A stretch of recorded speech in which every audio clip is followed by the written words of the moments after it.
कराची के बारे में अक्सर सुना था कि यहाँ पर माफूक फितरत बकसरत पाई जाती है। मुझे भी ऐसी चीज़ों को देखने का बहुत शौक़ था और अभी भी है। मैंने सुना है कि अगर कोई गैर मरीज शय आसपास हो तो माहौल में खुनकी बढ़ जाती है। सो जब भी अचानक हवा सर्द होती, मैं बेश्तियाक पापा से पूछती कि यहाँ पर कोई शय मौजूद है, क्योंकि पापा के पास अगर कोई गैर मरीज शय मौजूद हो तो उन्हें फ़ौरन एहसास हो जाता है, मगर हर दफ़ा मेरे सवाल का जवाब ना में होता। आपको क्या लगता है भूत नहीं होते? होते हैं, हर जगह हैं, हमें नजर नहीं आते, और जब नजर आते हैं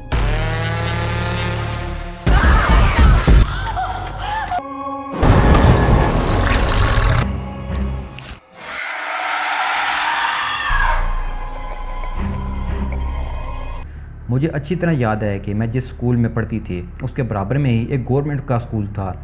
लोग कहते थे कि स्कूल में आसेब है। मेरी क्लास पहली मंजिल पर थी। वो क्लास की खिड़की इस स्कूल के बाग की जानब खुलती थी। मैं जब भी इस तरफ निगाह डालती, मुझे हमेशा जंगल जलेबी के दरख्त के पास एक लड़की सर झुकाए बैठी दिखाई देती थी। मेरा बहुत दिल चाहता था कि मैं जाऊं और पूछूं कि वो अकेली क्लास छोड़कर यहाँ क्यों बैठी रहती है, मगर मेरी हसरत हसरत ही रही।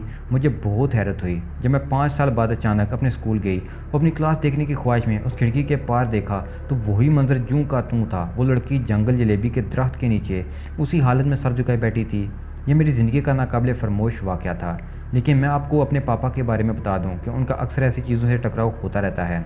एक यादगार वाक़या मेरे पापा के साथ पेश आया।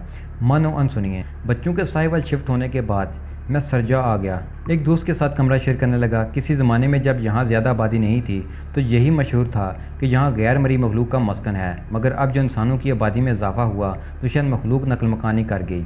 एक दिन मैं सदर से सरजानी घर की तरफ आ रहा था। मोटरसाइकिल ख़राब होने की वजह से इस दिन मैंने फॉरेस्टर को इज़्ज़त बख्शी।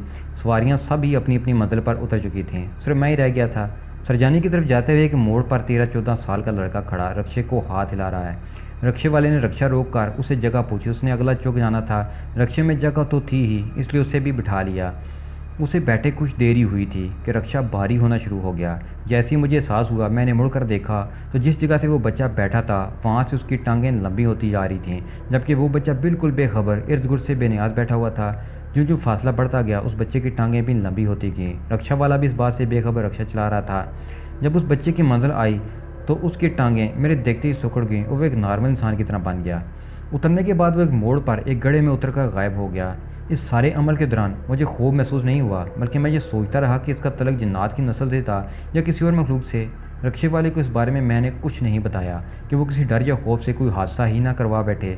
अपनी मंजिल पर पहुंचने के बाद किराया अदा करते हुए मैंने उसे बताया तो वो खौफ से पीला पड़ गया।